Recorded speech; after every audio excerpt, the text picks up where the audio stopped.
The Cleveland Browns are down to their fourth string quarterback, and somehow that's not even close to their biggest injury concern this week. Despite all of that, they're still a legitimate playoff contender and a team that's going to give the Chicago Bears some real trouble this week. You are Locked On Bears, your daily Chicago Bears podcast. Part of the Locked On Podcast Network, your team every day.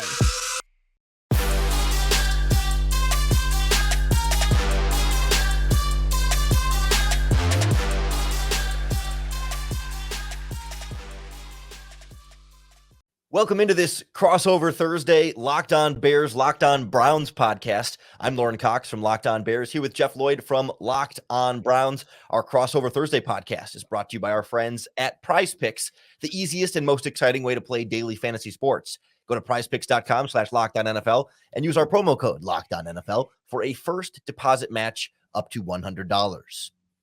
Jeff, as we look ahead to this Bears-Browns matchup, it seems like the biggest story coming out of Cleveland is the injury report that looks longer than maybe the starting lineup. I mean, I've seen so many guys on Wednesday are DNPs. Some of them are just kind of hanging out, but a couple of guys now out for the season. What's sort of like the bigger picture update on where the Browns are health-wise here?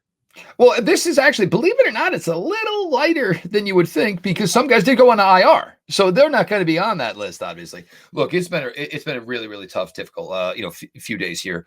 DeJuan Jones, nobody knew what happened. All we knew was Friday was a reoccurrence of a knee injury. He wasn't going to play. And granted, only an MCL. So that huge.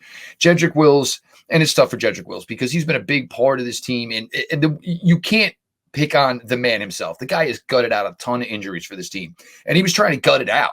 This would have been week 6 of, trying to get this knee stronger enough to maybe just say, hey, we only got to play 5, 6, 7 more games.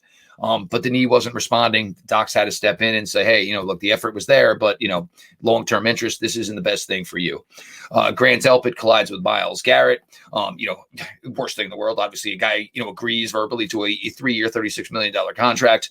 3 hours later, he's down, injured. His regular season is over. He's on IR with the designation to return. Ogbonnaya Okoronkwo, and this is the latest string of pecks as they lost Maurice Hurst yesterday to a peck. His year is over. Ogbonnaya Okoronkwo, same thing. He's dealing with it. The Browns are hopeful there's a chance he can still play this year. Obviously, no part of this week. They're piling up fast. They are, Lauren. And look, nobody's crying for anybody at injuries this time of year. It is what it is. It has nothing to do with the Browns having an earlier bye week. It's not. It's just it's what it is. Sometimes you just run a string of bad luck. But your offensive line, you still have, Joel Bitonio, you still have Wyatt Teller. Jerron Christian, this is going to be a 6th start for the Browns, and he may not have been great this past Sunday. This guy was starting tackle for this team when they beat the Ravens on the road, when they beat the Pittsburgh Steelers at home. Starting tackle for this team who did just beat the Jacksonville Jaguars. James Hudson has been here he's now the right tackle. He has been here with this team for a while. He's been a run blocker than he's a pass blocker. Joe Flacco's been good. You're getting production out of the running game. The passing game has gotten better than it ever has to maybe at any point of the Kevin Stefanski regime because Joe Flacco brings a verticality to it. So, yeah, the Browns are banged up, but there's no reason to believe that, this is a car on the side of the road that's rolling on a couple of rims. There's still some really good talent on this team, and the expectation is to finish strong here and finish in the playoffs. I think Bears fans look at those Browns injuries, particularly at the offensive tackle spots, and see, all right, opportunity to really get after Joe Flacco. Montez Sweat's been playing really well for Chicago, but Yannick Ngakoue goes on injured reserve for them as well on Wednesday. So there's some injury concern there, but from your perspective, like, what is the level of concern there? The tackles, like you're saying, they've gotten the job done, sort of. But is it a messy getting the job done, or is there a level of confidence that even with the backups in there, things will be fine? Well, there's a reason you pay Bill Callahan to coach your offensive line, and you pay him probably one of the top salaries of an offensive, and you expect him to be able to coach guys up. Jerron Christian being a free agent was kind of a coup for the Browns. Guy not a lot of people know or a lot of people talk about, but he's already been with Bill Callahan. So it was a seamless transition to come into that locker room. So he stepped into the left tackle job. Inconsistent at times, yes. Also, maybe now some teams have some film on him. So maybe there's some tendencies to pick up, obviously. James Hudson, really, just my opinion, looks in is built more like a guy that should play on the inside. But this team does have Joe Bitonio. This team has Wyatt Teller. Those jobs are completely secure by now.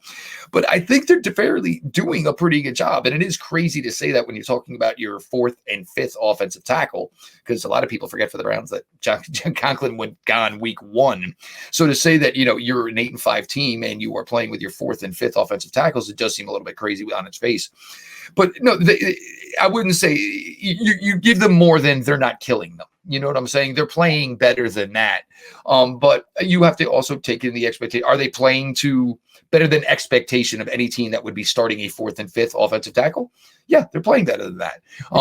This team needs to run the ball better. It's just this time of year. The games are tighter. You got to close them out. And this has kind of been one thing the Browns have always been good at during this Stefanski regime. And I think that's where maybe and maybe it is cohesion. And maybe it is just, you don't have 5 guys that are that used to working together, but it's the time of the year. It's December, and it's very imperative that they can get some sort of, solid run game going, because Joe Flacco, it's been great for 2 weeks. But you also can't expect Joe Flacco is just going to come in here at 38 years old and start playing week in, week out at a level of the top quarterbacks in the NFL. It just doesn't seem, obviously, something that is sustainable. It's interesting because the Bears have been one of the better run defenses in the NFL for the majority of this season. But then just last week against the Detroit Lions, kind of had their first big, pretty well run on by an opponent, but still otherwise shut down their offense. It was this weird dichotomy where it was the most vulnerable their run defense had looked all season, and yet one of the best games their defense as a whole had played all season because they were really locked down in coverage, good pass rush getting after the quarterback. It's kind of a reverse of what they've been a lot of this year. So I am curious how that dynamic plays out with the Browns, of how much they're going to lean into that and whether or not the Bears can bounce back in that area. I also see a similar sort of question for Chicago on the other side. Is everyone's got the PTSD from the last time the Bears and Browns played, when Myles Garrett got after Justin Fields and made his life hell in his first real big boy start in the NFL. And now it's well, we meet again, old friend. I've grown a lot since the last time we both played, but at the same time, it's not all Fields. Or different left tackle in this matchup, a different right tackle, a rookie on that side. And Fields does still sometimes hold on to the ball too long and does sometimes give pass rushers extra time to get after him. And it's pretty easy for him to dodge, some no-name guys on the Detroit Lions defensive line, not named Aiden Hutchinson, when, they've been going up against some pass rushers that don't have that elite talent. And Myles Garrett feels like someone that's a little bit harder to just, sidestep in the pocket. And Fields seemed to sort of learn that the first time, but it's been a couple of years, and maybe that confidence comes back a little bit more. And safe to assume we're seeing the same level of dominance from Myles Garrett and the rest of that Browns defensive line up to this point, despite the injuries around them. Well, Myles, the production hasn't been there, and there was obviously the big scare in Denver with the shoulder. Relatively ineffective against the Rams. Did get some pressures last week. I believe he was PFF's highest pressure-rated performer of the week. But when Myles goes, and that was what the Browns' plan was as far as bringing in all these defensive linemen, was he's going to make everybody's life easier. Maurice Hurst was a name that was pretty much forgotten as far as the NFL is concerned, and he was really, really effective. The Browns will go, Myles Garrett, Zadarius Smith. Their next 2 DNs, Alex Wright was a 3rd-round pick. A lot of people liked Alex Wright 2 years ago out of UAB. They're most likely to come off the practice squad as Isaiah McGuire. He was a 4th-round pick this year. It's not like, you're pulling, flyers or undersized guys. The Browns drafted and addressed this defensive line big time. You lose Maurice Hurst at the defensive tackle position. The Browns haven't suited up Siaki Ika yet. He was a top 100 pick. And this is what I keep telling fans is, when is the last time the Browns, you normally got drafted by the Browns at the top 100? You were basically handed a starting gig, not can we even get you on a game day roster. So here's a guy that's fresh, obviously probably motivated, probably aggravated, agitated, waiting for this opportunity. And the Browns do like to play NASCAR. They like to play a lot of DNs in obvious passing situations. One of the reasons is obviously, athleticism at the quarterback position is just up as a whole. The other one is you play your 4 best pass rushers. So if that means the Browns can't use Maurice Hurst in this scenario, but they can use, obviously Alex Wright, or they can use an Isaiah McGuire. There's still a lot of talent there, but these things also fall on the coaching. And this is another reason why you hire a guy like Jim Schwartz. Hey, we got you enough. We can't guarantee that everybody's going to be here every week. You got to go at it. You got to scheme, things open, and hopefully Myles can continue, his athleticism. And look, even if it's not production, what was the old line, the old draft line, the famous one, disruption is production. And that is certainly something Myles Garrett has been providing. Well, we've been focusing on the trenches quite a bit here because that's the big storyline entering this game for both teams. But coming up, we'll take a look at some of the other top matchups and most important players in this game that'll go really far in determining who's going to win and keep their playoff hopes trudging forward. That's coming up next on our crossover Thursday, Locked On Bears, Locked On Browns. Our crossover Thursday is sponsored by BetterHelp.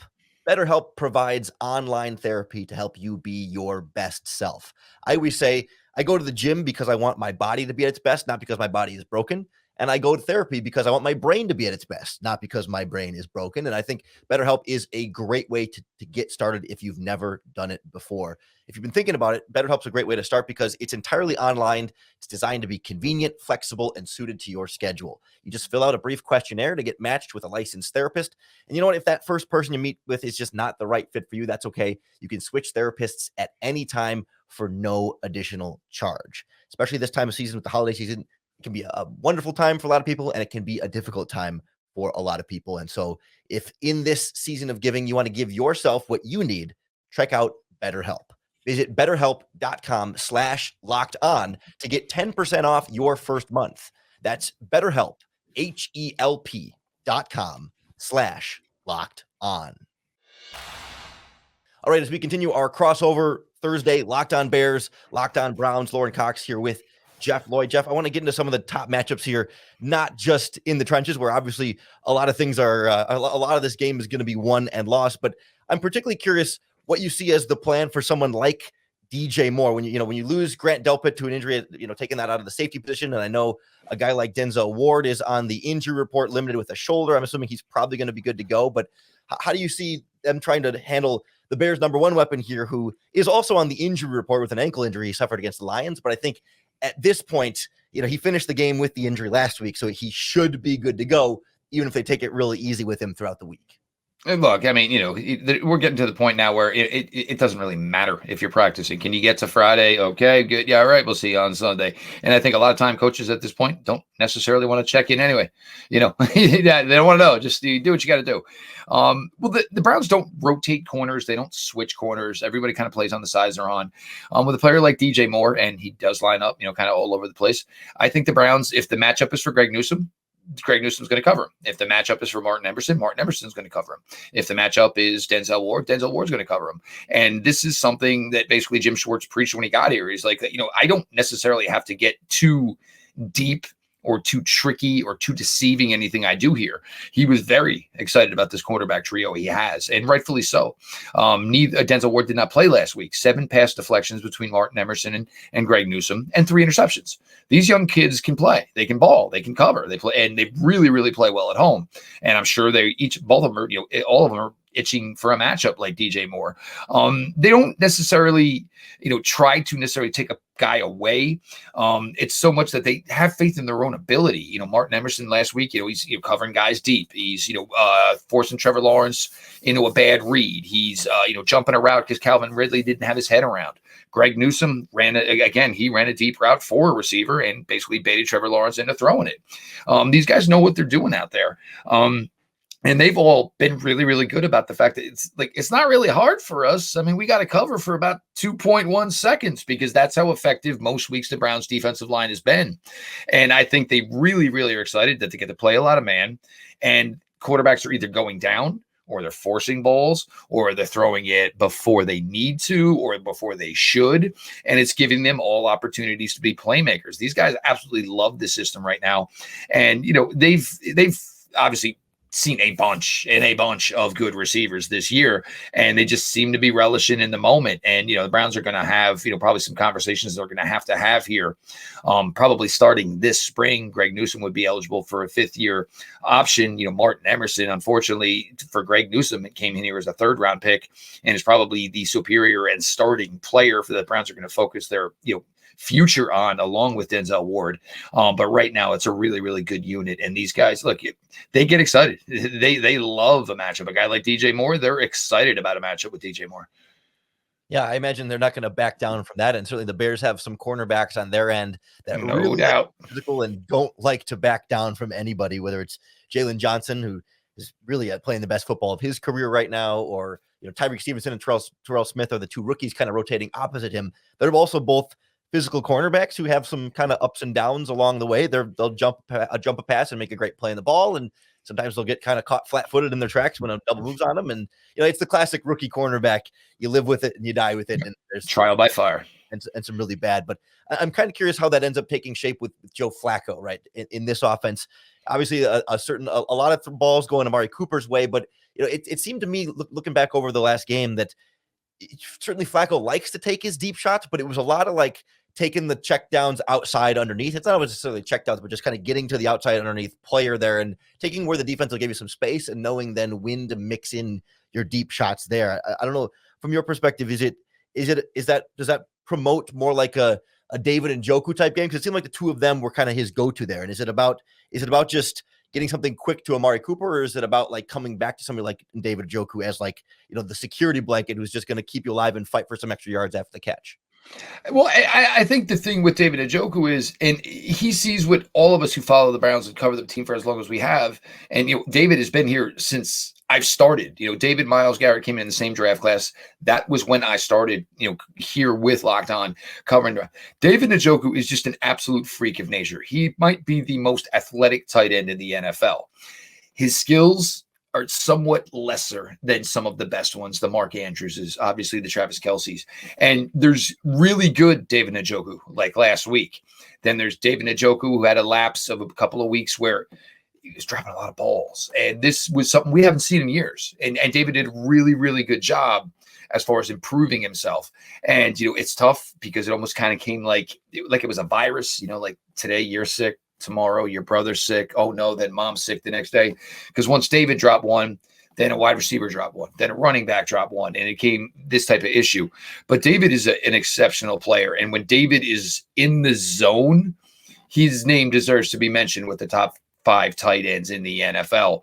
And I think the thing with David is success keeps him going. So David gets hot. You get kind of a hot streak to go along with it. The vertical game, and this has been really big with Elijah Moore, because they brought him in and they tried to use him as this Percy Harvin type. And that's a great thing to do, Lauren. It really is. But if you're not scaring the daylights out of anybody as a wide receiver, nobody cares that he's lining up in the backfield. That's almost a win. Oh, well, if he's not going to beat us on a 9, I'd rather have him in the backfield. Yeah. And the thing is to go ahead and try to have him do those things, he needed to be more successful as a wide receiver. It was working out. Now he's just doing straight traditional wide receiver stuff. And what do you know? He's getting open. He always got open with the Jets. He never got the ball. He's always been open when he's here with the Browns. He didn't get the ball. Joe Flacco has taken this passing game from the 10 to 20 yard range just in 2 weeks. Probably the best I've seen it since maybe Baker Mayfield in his rookie year and parts of 2020. But Joe doesn't have a short arm. I mean, he's a long-armed, fireballing quarterback that doesn't normally transcend to, 3-yard slants or, tight end hooks over the middle. It translates to the 10-plus yard passing game. And the Browns, that's probably what's been their biggest advantage with Joe coming in here is these are things that if you're scouting the Browns, it's not on film. Up until Joe Flacco. So teams now, they never threw it there. They never threw it there. Well, Joe Flacco is going to throw it there. I have a feeling he's going to test these Bears, especially the young cornerbacks. Maybe not Jalen Johnson as much, but those. My guess is they are going to steer well aware from number 33. Yes. Because quite often a lot of these games, Tyreek Stevenson, if he's the starter, is the number one targeted defender in this Bears secondary. And I'm expecting a similar type of game plan in this one for the Cleveland Browns. But we'll go through what it might take for each of these teams to win and maybe go through some predictions for this game as well as we continue our Crossover Thursday Locked On Bears, Locked On Browns podcast. Our crossover is brought to you by our friends at FanDuel Sportsbook, America's #1 sportsbook. If you've never played with FanDuel before, now is a great time to get in on the action. New customers will get $150 in bonus bets with any winning $5 moneyline bet. So you bet $5 on any team straight up to win, not a spread, just straight up who's going to win. If you're correct, you'll get your winnings from your $5 bet plus $150 in bonus bets. So right now, Bears at Browns. The Browns are the favorites with a -184 money line. Bears are +154. You put $5, you get your pick right, you're getting 150 bonus bucks to play with it. FanDuel to bet on anything from there, like a 3-point Bears underdog road spread. Browns 3-point home favorites. And the over-under set at this game is just 37.5 points. Certainly FanDuel expecting a lower scoring game between these two teams. So if you're thinking about giving FanDuel a try, there's no better time to get in on the action. Head on over to FanDuel.com/lockedon to get your $150 in bonus bets. FanDuel, official partner of the NFL. All right, Jeff, as we wrap up our Bears-Browns crossover Thursday, what do you see? I mean, you talked a little bit about the running game and certainly making sure that the offensive line can hold up for Joe Flacco. Is that kind of the formula for Browns' victory here? Is not take the ball out of his hands, but just make life easy for him in that way and then trust your defense to get after Fields, or is it more complicated than that? Well, you need to shorten games, and especially if the Browns are going to be down defensive players, you need to start shortening the games here a little bit. And, I mean, look, you had Jacksonville in the game till basically the last minute, and the Browns have been in so many 60-minute games this season. And as much as, everybody, with the injury, that's part of it too. When you're going 60 minutes almost every single week, it's great for TV. I mean, it's obviously great to watch. It's exciting, but it's a toll on guys. And guys, are not getting the proper amount of rest and relaxation. And maybe stay when going to Denver and then going to LA and staying there. In hindsight, maybe wasn't the greatest idea. Maybe going back home, the comfort of, your routine, your home, not dealing with a time change for an entire week, because everybody knows it takes, 7 to 10 days before you can get acclimated to that. But this team is 6-1 at home. They play really, really well at home. The defense, and look, you can say all these guys are out. You can. But I can still start a defensive line with Dalvin Tomlinson, with Myles Garrett, with Za'Darius Smith. JOK has probably maybe the most physically improved linebacker in the NFL this season. He has been fantastic. How many teams would say our safeties are down and then say, well, we're going to bring up Daron Harmon, a 3-time Super Bowl champion, 23 career interceptions in the NFL. He's going to be one of the guys that fills in. It's not a bad, I mean, yes, it's tough for these injuries, but they have done a really, really good job of finding a way to plug some of these holes, and offensively, look, I mean, you get a break, obviously. Montez Sweat, James Hudson is probably going to be a very big matchup to watch this week. We'll see if maybe the Bears rotate Montez just a little bit more, because, you're losing somebody on the other side. And hey, you might say to Montez, which one do you like better? Because obviously, if Jaron Christian was a former Washington Commander, Montez Sweat was a former Washington Commander, hey, now I'll take Jaron Christian if I got my choice. What I'm saying? He might want to go with the guy he knows better as opposed to the mystery box and James Hudson. With the running of the game, it's just part of what you need to do to be successful this time of year. And, Kareem Hunt, he's been good in his role, which is if you need one, I'll get you 2. 3rd and 1, I'll make sure we get over the sticks. I may get you 1.1, but I'm going to get you what we need. And Pierre Strong, this is a wild card here because he's got the biggest juice in that Browns backfield, and they saw a great performance from him in Seattle. Then the Denver game, they ran this weird reverse where Moore was in the backfield. He handed it to the running back on a reverse. Terrible, terrible play calling. He fumbled it. It's almost kind of like they put him in the doghouse a little bit after that. But he's got some juice, and this guy can take the ball 35, 40 yards on any given carry. So right now, there is no way to say how to scout the Browns running game, because the Browns pretty much got to try anything, because they got to find a way to get some success going there just to elongate drives, take a little bit of rest on the defense. And as good as Joe Flacco was playing to this point, Again, it is unrealistic to think that a guy is going to be 39 in January is just going to come out here and start playing on the same level of the Josh Allens, the Patrick Mahomeses, and I won't say Dak Prescott because he's on a whole other level this year. But it's hard to believe that you can expect, Joe Flacco to just come in here and do this for another 6, 7, 8 weeks. Just doesn't seem, realistic, honestly. Sure. Yeah. I think for the Chicago Bears, they want to load up the box. And just before you get to it, they're in such a great situation because the team is playing better. Are we with Fields? We have the number 1 pick. We're going to have another. I mean, Bears fans, you're still in it, and you really have an exciting offseason to look forward to. But go ahead. No, it is. It's a really fascinating time for the team right now. You kind of get the best of both worlds. You're getting the number 1 pick no matter what. You can make the playoffs and still get the number 1 pick. It's crazy. But they need to win out to make the playoffs. And the Browns are like the big obstacle, the biggest of the obstacles left. I mean, obviously, Green Bay is big in its own ways, but in terms of like the best team left on the schedule, right now it's the Cleveland Browns. And I think defensively, they want to load up in the box a little bit. And like, not that you want to disrespect Flacco, but it's kind of it's less about saying make Joe Flacco beat you and more like saying make whoever the other quarterback is beat your secondary. Like these guys are playing really well on the back end. And if you load up the box and get after the quarterback, you can trust these guys a little bit more one-on-one. It's not always man coverage per se, but you take another guy out of coverage to blitz and get after the quarterback a little bit. It's more like one-on-one matchup sometimes. And that generally is working. Like it's not a disrespect to Amari Cooper or to David Njoku, who I think can get some yards going against this team. It's about, can you do it consistently enough? And can your quarterback stand in there under some pressure and delivers big throws downfield? Jared Goff couldn't do it last week for the Browns. And 3 weeks ago, they played Jared Goff earlier, and same kind of thing. He threw some interceptions that were uncharacteristic because it was just a little bit too much for him. And Goff's an experienced quarterback. He's seen everything. You're not surprising him per se. You're just making him uncomfortable. And I think that's where the Bears don't want Joe Flacco to just be able to sit there, rely on the running game, work some play action off of that, and really, settle in comfortably, keep him uncomfortable. And on the other end, it's the same kind of formula for Fields, where the Bears, their offensive success always hinges on, can they avoid negative plays? Can they avoid penalties that bring them backwards? Can they avoid, the handoff that goes for 1 yard or a loss? Can they avoid the sack that gets them into second and long? Because then they get into, second and long and third and long, or second and medium, third and long, that kind of thing. They have trouble kind of overcoming those. But if they can just stay ahead of the sticks a little bit, go from 1st and 10 to 2nd and 6 to 3rd and 2, they can march their way down the field if they can do that consistently and then holding on at the very end. They've blown a lot of games in the fourth quarter this year. They've let teams climb back in.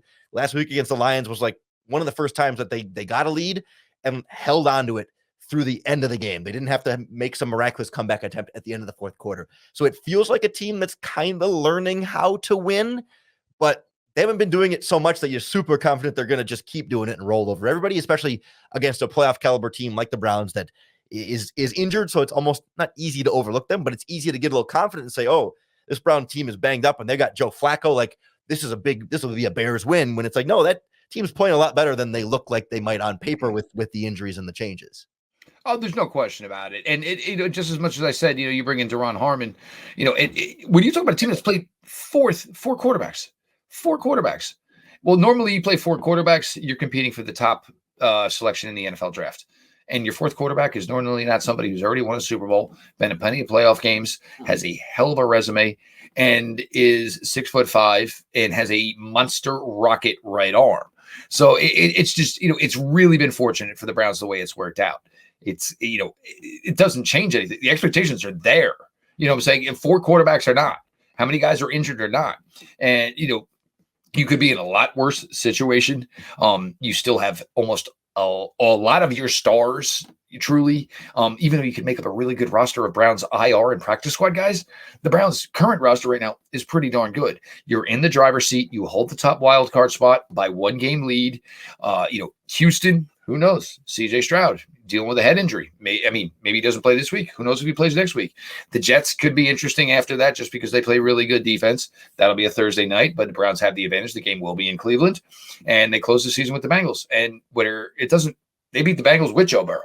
So it doesn't, for them, it's a really nice stretch here. This would be the capper and hopefully the start to a really nice continued run here in December.